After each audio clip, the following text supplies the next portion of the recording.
Hello বন্ধুরা, আমার নতুন ইউটিউব চ্যানেলে তোমাদের সকলকে জানাই স্বাগত। বন্ধুরা, আজকে আমরা যে পার্টটি করব সেটি হলো এলসিএম এবং এইচসিএফ এর পার্ট 2। কালকে আমরা করেছি পার্ট 1। ঠিক আছে বন্ধুরা, আমার এই এলসিএম এবং এইচসিএফ এর এই পার্ট 1, পার্ট 2, পার্ট 3, পার্ট 4 এভাবে আমরা বার করব। আর এরকমভাবে করার একটাই নিয়ম, যেহেতু এখানে অনেক টাইপের অঙ্কগুলো আছে, এখানে প্রচুর অঙ্ক আছে। তোমরা এইভাবে যদি আমি পার্ট পার্ট করে তোমাদেরকে যদি বোঝাই আর তোমরা যদি এইভাবে প্র্যাকটিস করো, টাইপগুলো দেখো, তাহলে তোমাদের খুবই সুবিধা হবে। এবং এখানে যে অঙ্কগুলো করানো হচ্ছে এগুলো কিন্তু এক একটা করে টাইপ, কিন্তু ঠিক আছে, এই টাইপগুলো করলে মোটামুটি তোমাদের সমস্ত যে চ্যাপ্টারটা আছে সেই চ্যাপ্টারের অঙ্কগুলো কিন্তু তোমাদের প্র্যাকটিস হয়ে যাবে। আর এই টাইপগুলো কিন্তু তোমরা বাড়িতে বারবার করে প্র্যাকটিস করবে। তোমরা দেখবে যে বেশিরভাগ পরীক্ষায় যারা করায় অঙ্ক, তারা দেখবে বেশিরভাগই কিন্তু সব শর্টকাট শিখিয়ে দেয়, কিন্তু আমি এখানে কিন্তু কোনো শর্টকাট বলবো না, বা যদি শর্টকাট লাগে তাহলেই আমি বলবো। তা না হলে কিন্তু আমি শর্টকাট এখানে আমি বলবো না। এখানে আমি বেসিক যেভাবে করায় ঠিক সেভাবেই আমি শেখাবো, ঠিক আছে। এবং তোমরা যখন এগুলো শিখে যাবে তখন তোমরা নিজেরাই শর্টকাটভাবে করতে পারবে। আর তোমরা যদি এগুলোভাবে না করো তাহলে কিন্তু শর্টকাট অ্যাপ্লাই করে কোনো লাভ নেই, কেননা শর্টকাট তোমরা মনে রাখতে পারবে না। এক একটা অঙ্ক এক এক রকম হবে, যখনই ডাটা চেঞ্জ হয়ে যাবে তখন কিন্তু তোমরা একটু এদিক ওদিক হয়ে গেলে তখন কিন্তু তোমাদের ওই শর্টকাট কিন্তু কোনো কাজে আসবে না, ঠিক আছে। তাই শর্টকাট করে ভুলেও তোমরা ওরকমভাবে প্র্যাকটিস করবে না, তাহলে কিন্তু তোমাদের কোনো ভালো প্রিপারেশান হবে না, ঠিক আছে। আচ্ছা, আজকে যে পার্ট 2 করবো সেটা হচ্ছে বেশিরভাগ হচ্ছে 3 অঙ্কের উপরে। কালকে যেমন 2 অঙ্কের উপর করেছি, আজকে আমরা 3 অঙ্কের উপরে করব, ঠিক আছে। তা এখানে যে প্রথম যে অঙ্কটি আছে সেটি হলো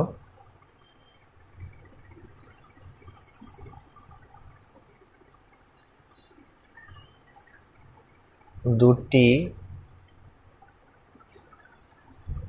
সংখ্যার লসাগু ও গসাগুর গুণফল 32, ঠিক আছে। এবার কি বলেছে,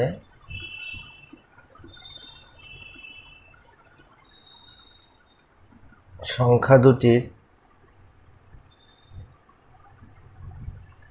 অন্তর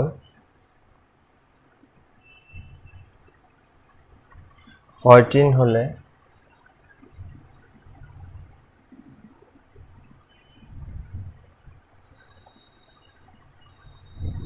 বড় সংখ্যাটি কত।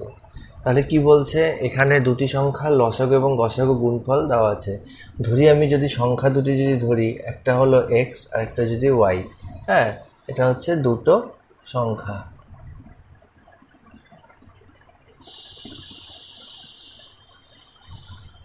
ঠিক আছে। এখানে আমি কি বললাম, দুটো সংখ্যা আমি ধরলাম এক্স এবং ওয়াই, ঠিক আছে। তাহলে আমি যে সূত্র কি জানি, সূত্র জানি এক্স ওয়াই, সেই হিসাবে তাহলে এখানে হচ্ছে 32 হবে, যে দুটি সংখ্যার গুণফল ইকুয়াল টু লসাগু ইন্টু গসাগু, ঠিক আছে। ঠিক একইভাবে এই দুটি সংখ্যার গুণফল আবার লসাগু ইন্টু গসাগু, তাহলে আমি সেভাবে বলতে পারি যে এক্স ওয়াই ইকুয়াল টু 32। এবং কি বলছে, সংখ্যা দুটির অন্তর 14 হলে, তার মানে এখান থেকে আমি এটা বলতে পারি x minus y equal to 14, ঠিক আছে। তাহলে আমি বলতে পারি এখান থেকে, ঠিক আছে।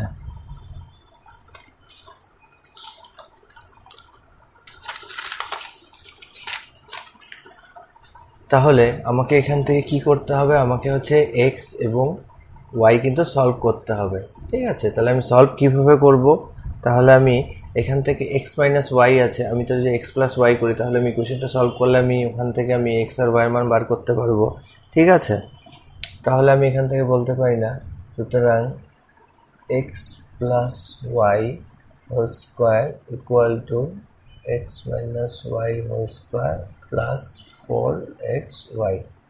এখানে এক্স মাইনাস ওয়াইয়ের মান আমি জানি, তাহলে 4xy, তার মানে 4 × 32, তাহলে এটা যেমন স্কোয়ার করলে কত হবে, আর এটা হবে হচ্ছে 128, ঠিক আছে। তাহলে এটা করলে কত হয়, 324। তাহলে সুতরাং এক্স প্লাস ওয়াই, আমি যদি স্কোয়ারটাকে উঠিয়ে দিই তাহলে কত হচ্ছে 18। তাহলে এখান থেকে আমি এখন আরামসে এখান থেকে আমি বার করতে পারবো x plus y 18, x minus y 14। তাহলে এখান থেকে ওয়াই ওয়াই কাটা গেল, তাহলে 2x ইকুয়াল টু 8 আগের একটু 2 রেখে 3, তাহলে x ইকুয়াল টু 16। তাহলে সুতরাং এখন ওয়াইয়ের মান যে কোনো জায়গায় বসিয়ে দিলেই আমি পেয়ে যাব। তাহলে এখানে এক্স প্লাস ওয়াই যদি 18 হয়, এক্স যদি 16 হয়, তাহলে ওয়াই কত, ওয়াই হলো 2, ঠিক আছে।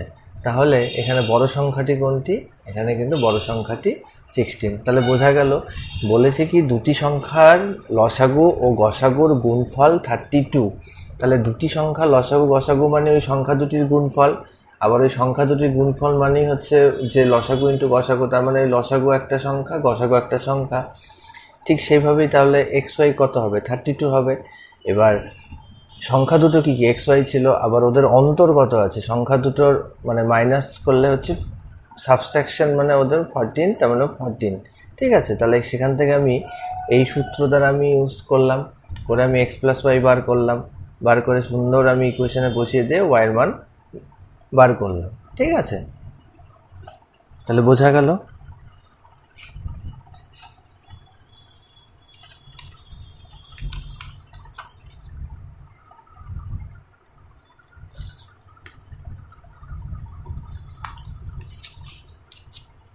ঠিক আছে, তাহলে এটা আমি মুছে দিচ্ছি, তাহলে তোমরা এটা বাড়িতে প্র্যাকটিস করবে, ঠিক আছে, এই টাইপগুলো। আর আরেকটা কথা বন্ধুরা, যে তোমরা বাড়িতে একটা নোট খাতা বানাবে, ঠিক আছে। এই নোট খাতায় আমি যে অঙ্কগুলো আমি করাচ্ছি সেই অঙ্কগুলো তোমরা ভালো করে প্র্যাকটিস করবে, এবং এই অঙ্কগুলো তোমরা টাইপগুলো হচ্ছে খাতার মধ্যে টুকে রাখবে, তোমাদের অনেক কাজে আসবে। তোমরা যত পরীক্ষা দেবে তোমরা এই টাইপগুলোই তোমরা যদি প্র্যাকটিস করো, তাহলে তোমাদের ওই সমস্ত চ্যাপ্টার করেও দেখতে পারবে যে অনেক সময় যে তোমরা পারছো না অনেক অঙ্ক, কেননা হচ্ছে তোমরা যে টাইপগুলো সবগুলো প্র্যাকটিস করছো না, এই জন্যই তোমরা সব অঙ্ক করতে পারো না, ঠিক আছে। তাহলে তোমাদের এই টাইপগুলো করবে, তোমাদের 80 থেকে 90% এখানেই সলভ হয়ে যাবে। এবং প্রতিটা চ্যাপ্টারে আমি পার চ্যাপ্টারে মোটামুটি, এটা একটু বেশি হবে, মোটামুটি আমি এখান থেকে 15 থেকে 20টা অঙ্ক টাইপ করে করাবো। এবং এই 15 থেকে 20টার মধ্যে কিন্তু এক একটা এক এক রকম টাইপ হবে, অঙ্কগুলো একটু কঠিন লাগবে, মনে হবে প্রথমে একটু বোধহয় আমি বেশি বলছি বা একটু বেশি কঠিন ওয়েতে যাচ্ছি, কিন্তু ব্যাপারটা ওরকম না। তোমরা যখন এই প্র্যাকটিসগুলো করবে, অঙ্কগুলো প্র্যাকটিস করবে, তখন তোমরা নিজেরাই শর্টকাট করতে পারবে, এবং এই অঙ্কগুলোই তোমরা আরও বেশি ভালো করে শর্টে করতে পারবে, ঠিক আছে। বেশি হতে পারে, 20 থেকে 25টাও হতে পারে, কিন্তু কি বলো, কিন্তু যে অঙ্কগুলো আমি করাবো সেগুলো কিন্তু সবই টাইপ কিন্তু, ঠিক আছে। তাই তোমরা বেসিক ওয়েতে আগে শেখার চেষ্টা করো অঙ্কগুলো, ঠিক আছে। ওরকম শর্টকাট করতে যেও না, শর্টকাট করলে তোমরা সব অঙ্ক শর্টকাট করতে পারবে না, মনে রাখতে পারবে না, ঠিক আছে। এক একটা অঙ্কের কোনো নিয়ম নেই, ওটা জাস্ট ওই অঙ্কের জন্যই শর্টকাট, অন্য অঙ্কের জন্য নয়, ঠিক আছে। তাহলে এটা আমি মুছে দিচ্ছি।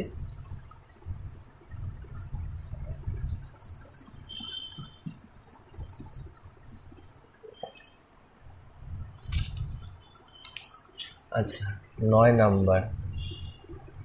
নাম্বার কি বলেছে, দুটি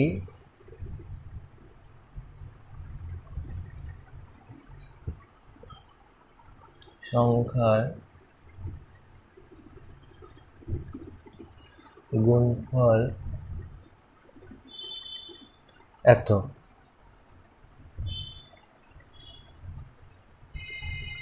ও গসাগু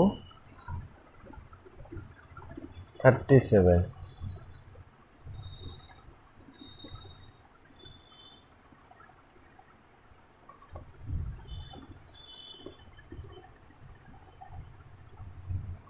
দুটি সংখ্যার গুণফল এত আছে, গসাগু আছে, কিছুই না।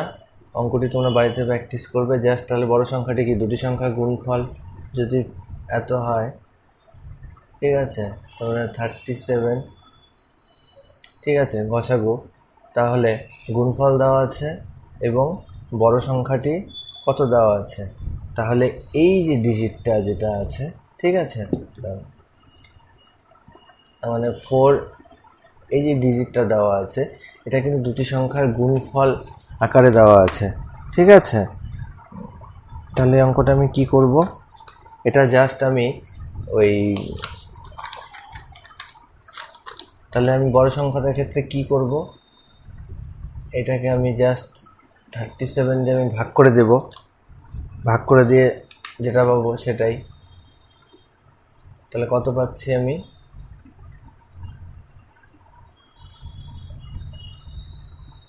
এখানে 7 4 0, তাহলে 37 3 7, তাহলে বড় সংখ্যাটি কত হলো 111। তাহলে এরকম যদি থাকে যে দুটো গুণফল দেওয়া আছে এবং একটা গসাগু দেওয়া আছে, এখানে থেকে বড় সংখ্যাটি বার করতে হয়, তাহলে জাস্ট আমি ভাগ করে দেব, ঠিক আছে, ভাগ করে দিলেই হয়ে যাবে।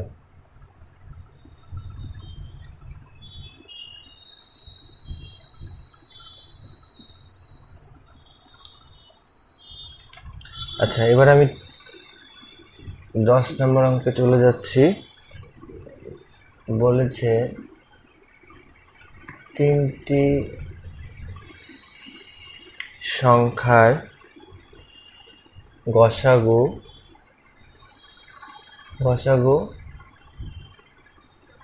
12, ঠিক আছে, ও তাদের অনুপাত এত। তাহলে সংখ্যা তিনটি কি কি,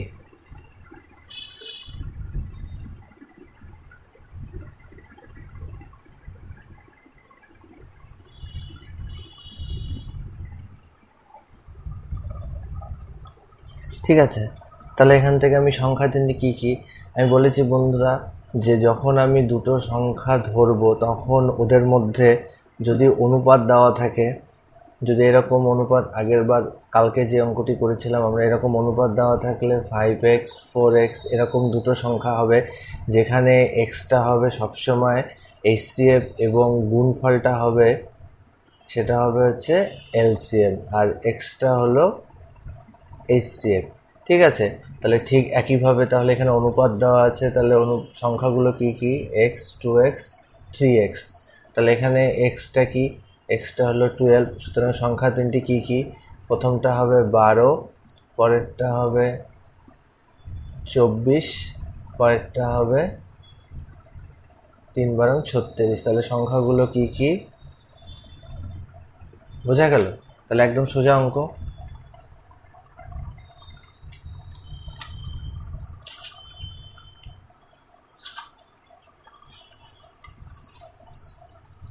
ঠিক আছে, ঠিক আছে, তাহলে অঙ্কটা আমি মুছে দিচ্ছি। তাহলে বোঝা গেল, যখনই এরকম অনুপাত দেওয়া থাকবে তখনই তোমরা এরকম এরকম কালকে আমরা করেছিলাম অঙ্কের ক্ষেত্রে, এখানে দুটি অঙ্কের ক্ষেত্রে, এখানে দুটি সংখ্যার ক্ষেত্রে, এখানে তিনটি সংখ্যা, তিনটি ডিজিটের ক্ষেত্রে, ঠিক আছে, ওই একই, ওই ধরবো যখন সংখ্যাগুলোকে 5x 4x এই হিসাবে ধরবো, ধরার পর কী করব, আমাদের এখানে যে এক্সটা যেটা, সেটা হচ্ছে রিপ্রেজেন্ট করছে হচ্ছে HCF এবং গুণফলটা হচ্ছে LCM। সেখানে যদি LCM দেওয়া থাকে তাহলে অ্যাকর্ডিং টু কোশ্চেন করে LCM করে সেখান থেকে আমরা এক্সের মান বার করব, তারপরে আমরা সংখ্যা যদি চাই সংখ্যা বার করব, যদি HCF চাই HCF বার করব। ঠিক একইভাবে এই অঙ্কটির ক্ষেত্রেও ওই একই, এক্স এখানে বুঝতেই পারছি এক্সটা হচ্ছে 12, তাহলে সেই হিসাবে তাহলে এক্সের মান 12 হলে তাহলে বাকি তিনটি হচ্ছে 12 24 36।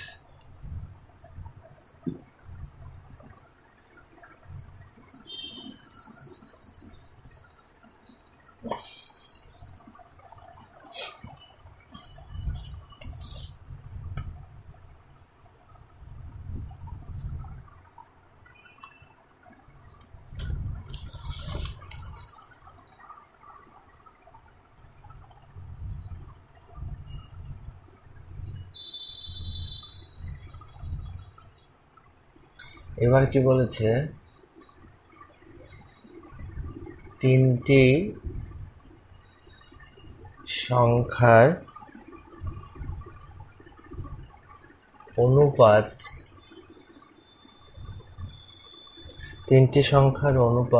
3:4:6, ঠিক আছে, ও তাদের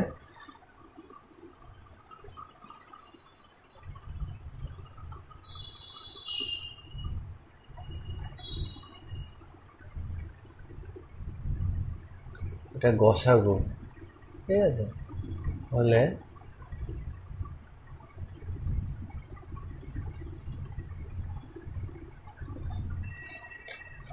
তাহলে সেম অঙ্ক ওই 10 নম্বর অঙ্কের মতোই কি করতে হবে, জাস্ট এখান থেকে 3x 4x 6x, ঠিক আছে, এখান থেকে হলো, তাহলে x এর মান কত, এখানে 12, তাহলে ঠিক একইভাবে তিনটি সংখ্যা বার করে ওখান থেকে এলসিএম করলেই বেরিয়ে যাবে। তাহলে কত হচ্ছে সংখ্যাগুলো, একটা হলো তাহলে 3×36, একটা 4×48, আর একটা হচ্ছে 6×72, ঠিক আছে।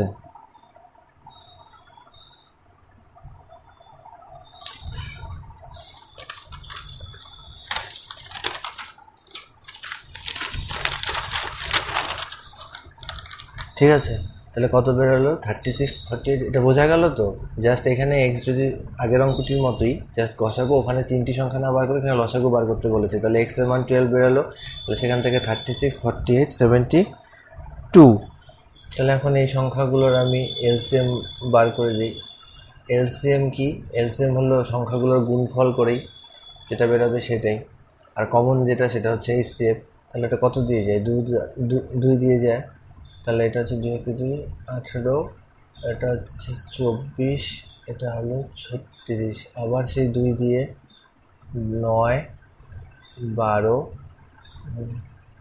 18, এবার এটা আমি 3 দিয়ে যাবে, 3 3 3×4 3 18, আচ্ছা, এবার 3 দিয়ে যাবে, 3 3 2 6, এবার 2 2 2 4, 2 1 2, তাহলে কত বেরোলো 2 3 3 2 ইন্টু 2, 2 2 4 3 4 12, 3 36, 14 72, 144।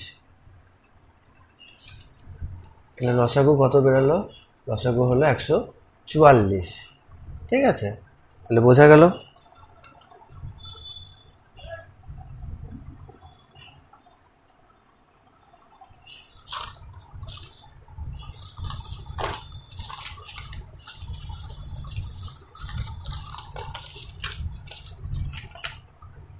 ঠিক আছে, তাহলে আমি ওটা মুছে দিচ্ছি। ওই আগের অঙ্কটির মতোই জাস্ট এখানে কি বলেছে, আগেরটি যেমন তিনটি সংখ্যা বার করতে বলেছে এখানে গসাগু, তাহলে সেখানে হচ্ছে ওই একই স্টেপ, খালি এখানে পরের স্টেপটা হচ্ছে লসাগু কত এক্সট্রা, তার জন্য আমি সংখ্যা 3টি বার করে ফেললাম, ঠিক আছে।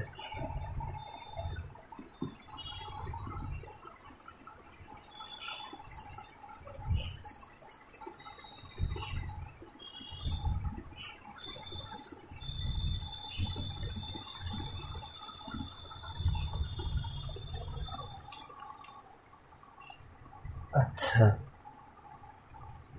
এবার আসি 12 নম্বর অঙ্কের ক্ষেত্রে। 12 নম্বর কি বলেছে, 12 নম্বর বলেছে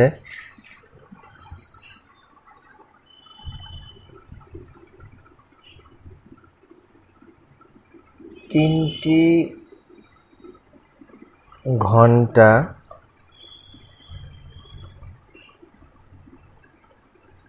একসঙ্গে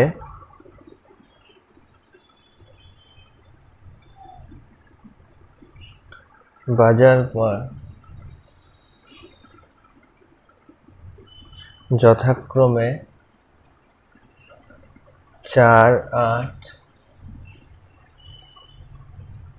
12 সেকেন্ড অন্তর বাজতে লাগলো।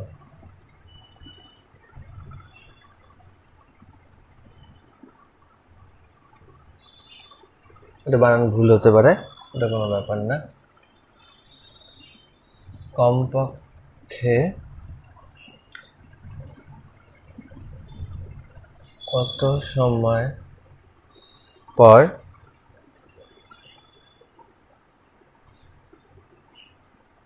তারা একত্রে আবার বাজবে।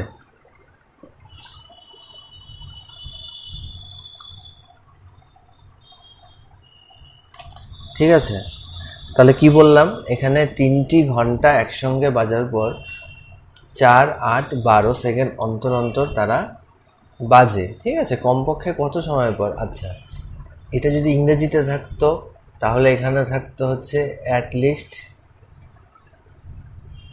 আর এখানে থাকতো টুগেদার, আর বাদ বাকি সব সমান। ঠিক আছে, ইংরেজিতে অঙ্কটি থাকলে যদি অ্যাটলিস্ট এবং টুগেদার এরকম যদি অঙ্ক থাকে পরীক্ষায়, তাহলে চোখ বন্ধ করে সেটা হচ্ছে এলসিএম বার করতে হবে। বোঝা গেল কি বললাম? যদি এই ওয়ার্ডগুলো থাকে অ্যাটলিস্ট, টুগেদার, তার মানে বুঝতে হবে যে ওটা এলসিএম চাচ্ছে। ঠিক আছে, টুগেদার, এলসিএম। ঠিক আছে, তাহলে এটা আমি কি করব? কিছুই না, তাহলে এখানে 4, 8, 12 আমি এলসিএম করব। 2 দুগুণ 4, 3 দুগুণ 6, 6 দুগুণ 12, আবার 2 দিয়ে 2, 3, 3।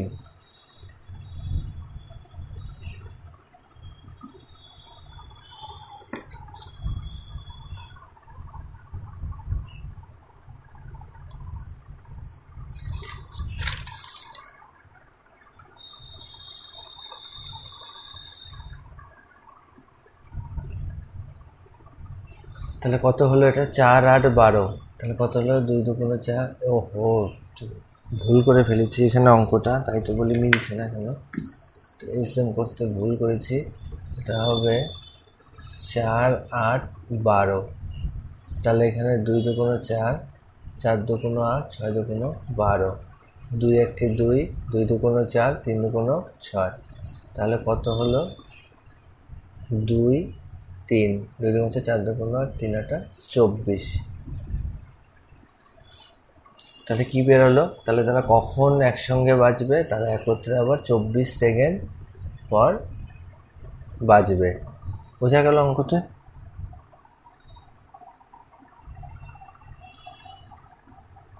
আচ্ছা, আমি তো আগেই বললাম যে এরকম ইংরেজিতে থাকবে এখানে অ্যাটলিস্ট আর এখানে টুগেদার। ঠিক আছে, তাহলে ওটা কি করতে হবে? ওটা এলসিএমই চেয়েছে। ঠিক আছে,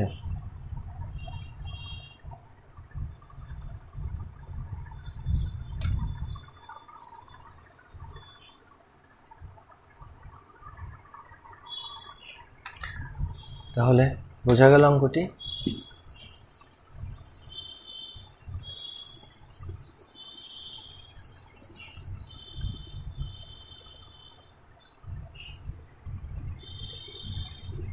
তেরো নম্বর। ঠিক আছে, এবার আমি কি করব? 13 নম্বর অঙ্কটি হলো 4টি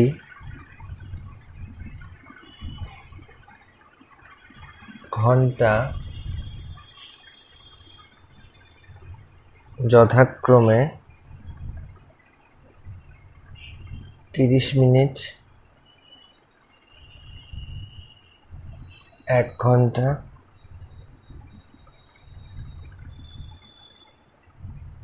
হাফ ঘন্টা,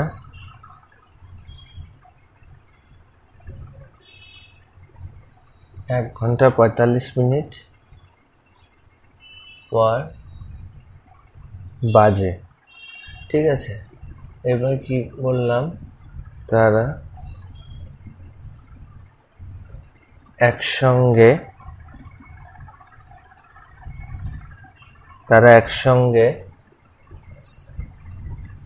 দুপুর 12টায় বাজার পর আবার কখন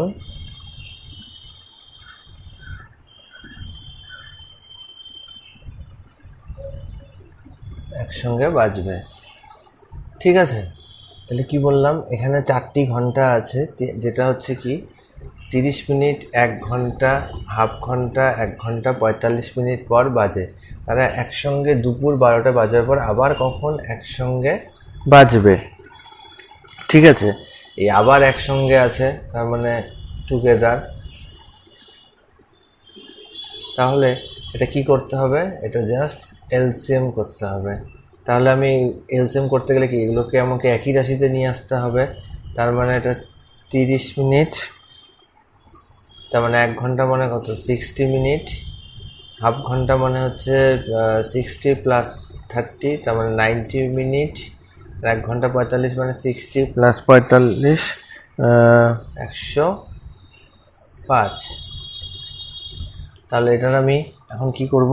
আমি এটা এলসিএম করব। তাহলে কত হলো? 15, 30, 45।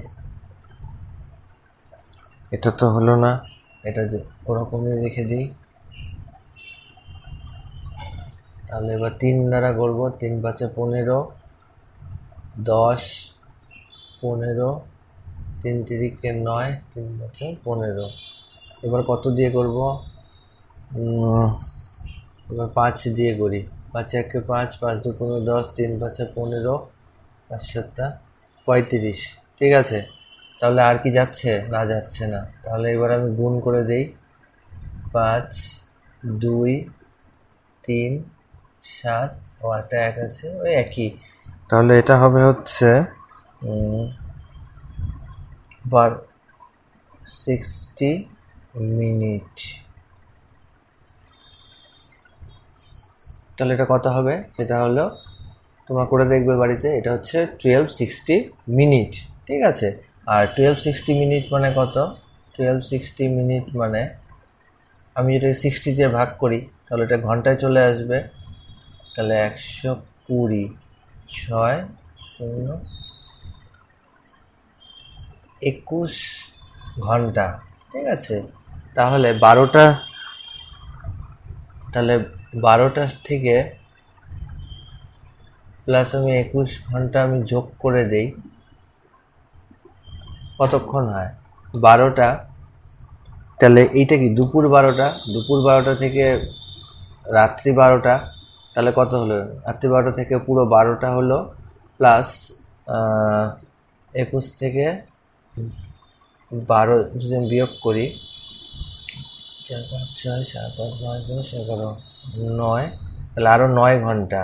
তার মানে রাত্রি 12টা থেকে এটা হবে হচ্ছে সকাল 9টা। এটা বোঝা গেল? এই যে ঘড়ি আছে 1 2 3 4 5 6 7 8 9 10 11, দুপুর 12টা থেকে এই যে ঘুরে ঘুরে ঘুরে ঘুরে এই যে 12 ঘন্টা, আবার এখানে ঘড়ির কাঁটা চলে এসছে এরকম করে ঘুরতে ঘুরতে। তাহলে এখানে কত? এখানে তো অলরেডি 12 আওয়ার হয়ে গেছে। তাহলে কত বলছে? 21 আওয়ার, 21 ঘন্টা। তাহলে আমাকে আরও 9 আওয়ার যোগ করতে হবে। তাহলে 9 আওয়ার মানে সকাল 9টা। তাহলে আবার কখন একসঙ্গে বাজবে? সকাল 9টার সময়। বোঝা গেল? তাহলে এরকম অঙ্কগুলোর ক্ষেত্রে কি করতে হবে? এলসিএম বার করতে হবে। এলসিএম বার করার পর এখানে একটু সমস্যা হতে পারে, যেহেতু এটা সেকেন্ডে হতে পারে বা মিনিটে হতে পারে। অঙ্কের ডিপেন্ড করছে সেটা হচ্ছে যে অপশানগুলো আছে সেটা সেকেন্ডে দেওয়া আছে কিনা বা মিনিটে দেওয়া আছে কিনা। যেটাই দেওয়া থাক সেই হিসাবেই তোমাকে বার করতে হবে। ঠিক আছে? তাহলে বোঝা গেল অঙ্কটা?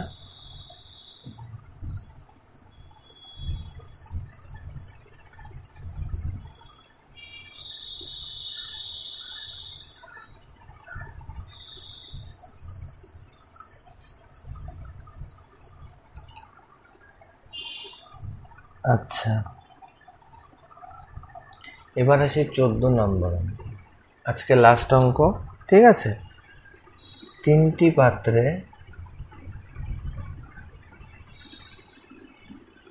পাত্রে যথাক্রমে এত কেজি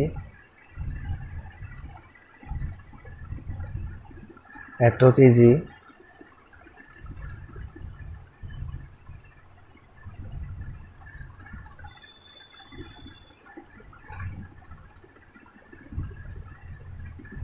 দ্রব্য আছে। এবার কি বলছে? সর্বাধিক সর্বাধিক কত কত ওজনের একটি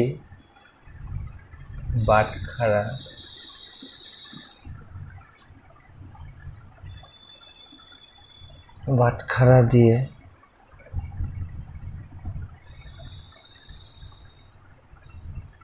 প্রত্যেক পাত্রের দ্রব্য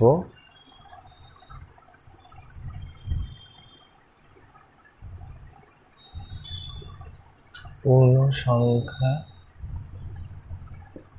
করা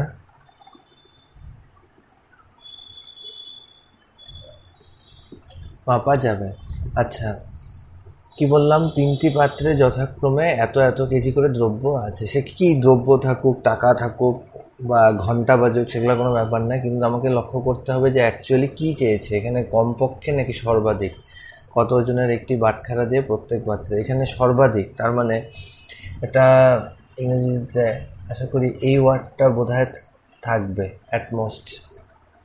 ঠিক আছে, আর তখন এরকম সর্বাধিকের জায়গায় তখন HCF বার করতে হবে, সর্বাধিক। আর যদি বলে কমপক্ষে, তাহলে সেক্ষেত্রে কিন্তু LCM বার করতে হবে। ঠিক আছে, এটা হচ্ছে ক্লু। ঠিক আছে, তাহলে আমরা কি করব? 3/10 কেজি এগুলোর আমরা HCF বার করব, তাহলে অঙ্কটা হয়ে যাবে। ঠিক আছে। আচ্ছা, আগের দিন দেখিয়েছিলাম যে ফ্র্যাকশনের যখন HCF বার করব তখন কি করতে হয়? লবের সেটা বার করতে, যেটা বার করতে বলে সেটা HCF বার করতে হয়, আর নিচেরটা ঠিক উল্টোটা, মানে LCM বার করতে হয়। নিচে মানে নিউমিনেটরটা, আর এটারই যদি LCM বার করতে হতো তাহলে কি করতে হতো? তাহলে উপরেরটার LCM, নিচেরটার HCF। যেহেতু এটা HCF, তাহলে উপরেরটা, তাহলে যেটা দেওয়া থাকবে ঠিক উপরেরটা সেটারই বার করব, আর নিচে উল্টোটা। তাহলে এখানে 3, 2, 9-এর HCF কত? এখানে 3, 2, 9-এর মধ্যে কোনো কমন আছে না, তার মানে 1। আর 10, 5, 20-র LCM আমরা দেখে নেব।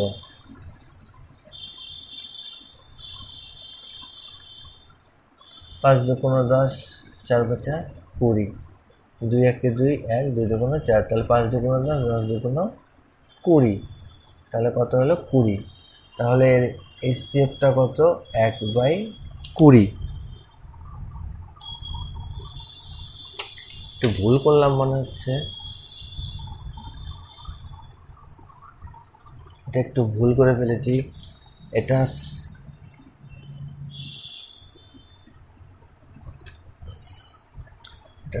6 হবে। ঠিক আছে, তাহলে এটা 6 হবে। ঠিক আছে, তাহলে 369 হয়ে যাবে, এটা 369। ঠিক আছে, তাহলে 369 HCF এটা 3 হবে এটা। ঠিক আছে, তাহলে এটা কত হবে? 3 হবে। তাহলে এটা কত? 369-এর HCF কত? 3/20। ঠিক আছে।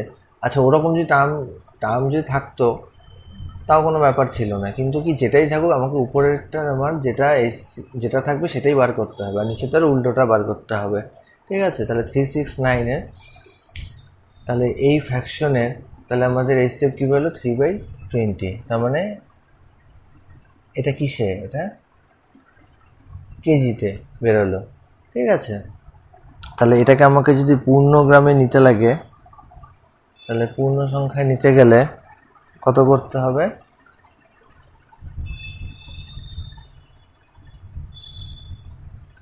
1000 দিয়ে আমি ভাগ করে দিই, গ্রামে নিয়ে আসি।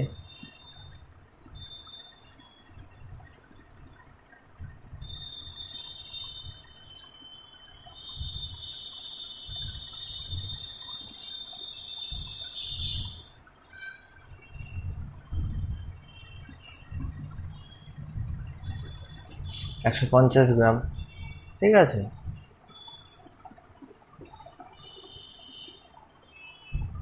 তাহলে এখানে কতটা নিয়ে আসলাম আমি? এখানে আমি 150 গ্রামে নিয়ে আসলাম কেজি থেকে, ঠিক আছে। তাহলে যেহেতু আমাকে পূর্ণ সংখ্যায় নিয়ে আসতে হবে, এখানে আমাকে কি বলেছে, এই যে পূর্ণ সংখ্যায় নিয়ে আসতে হবে। যদি আমাকে পূর্ণ সংখ্যার কথাটা না বলা থাকতো তাহলে কিন্তু আমি এটা রেখে দিলেই হয়ে যেত, ঠিক আছে। যেহেতু পূর্ণ সংখ্যা নিয়ে আসতে হবে, তাহলে নিয়ারেস্ট কি 1000 দিয়ে ভাগ করাটাই বেটার। তাহলে হচ্ছে 150 গ্রাম। তাহলে বোঝা গেল যে সর্বাধিক যদি থাকে তাহলে গসাগু করব, আর যদি কমপক্ষে থাকে তাহলে লসাগু করব। তাহলে ঠিক আছে বন্ধুরা, আজকের মতো এইটুকুনি। বন্ধুরা, এর পরের দিন আমরা করব হচ্ছে পার্ট 3, আরেকটা পার্ট থাকবে পার্ট 4, সেটা আমি পরে করব, আমি অন্য চ্যাপ্টারে চলে যাব। আচ্ছা, এরকম করাটা কেন করছি আমি আবার বলে দিচ্ছি, যে পার্ট 3 করা এখানে দেখবে যে ক্ষুদ্রতম সংখ্যা, দেখবে ক্ষুদ্রতম সংখ্যার অনেক টাইপের অঙ্ক থাকে, যে ক্ষুদ্রতম সংখ্যা এত এত সংখ্যা দ্বারা বিভাজ্য, ক্ষুদ্রতম সংখ্যাতে কত বিয়োগ করলে এটা বিভাজ্য, ক্ষুদ্রতম সংখ্যার সঙ্গে কত ভাগ করলে 3 ভাগশেষ থাকে, 10, 12, 15 ভাগশেষ থাকে, এরকম দেখবে ক্ষুদ্র সংখ্যা 3 অঙ্কের ক্ষুদ্রতম সংখ্যার সঙ্গে কত যোগ করলে এটা ওটা, এরকম অনেক টাইপের অঙ্কগুলো কিন্তু থাকে। তো সেগুলো কিন্তু আমি খুব সুন্দরভাবে সাজিয়ে করাবো, ঠিক আছে। আর অঙ্কগুলো যখন তোমরা বাড়িতে পরপর যখন সিকোয়েন্টলি দেখবে, তখন দেখবে যে অঙ্কগুলো পরপর সাজানো আছে এবং তোমাদের অঙ্কগুলো বুঝতে অনেক সুবিধা হবে তখন, ঠিক আছে। তাই ক্লাসগুলো যখন তোমরা দেখবে তখন তোমরা খাতার মধ্যে কিন্তু অঙ্কগুলো টুকে টুকে করবে, দেখবে যে পরপর সাজানো আছে অঙ্কগুলো। ঠিক একইভাবে বৃহত্তমের উপরেও ঠিক একই রকম, 4 অঙ্কের বৃহত্তম সংখ্যা, 5 অঙ্কের বৃহত্তম সংখ্যা, বা 5 অঙ্কের বৃহত্তম সংখ্যাতে কত বিয়োগ করলে কত যোগ করলে হাবিজাবি, এরকম অনেক অঙ্ক আছে বৃহত্তমের উপরে। তাহলে সেগুলোকে আলাদা পার্ট করেছি, তাহলে সেটা হবে পার্ট 4। আর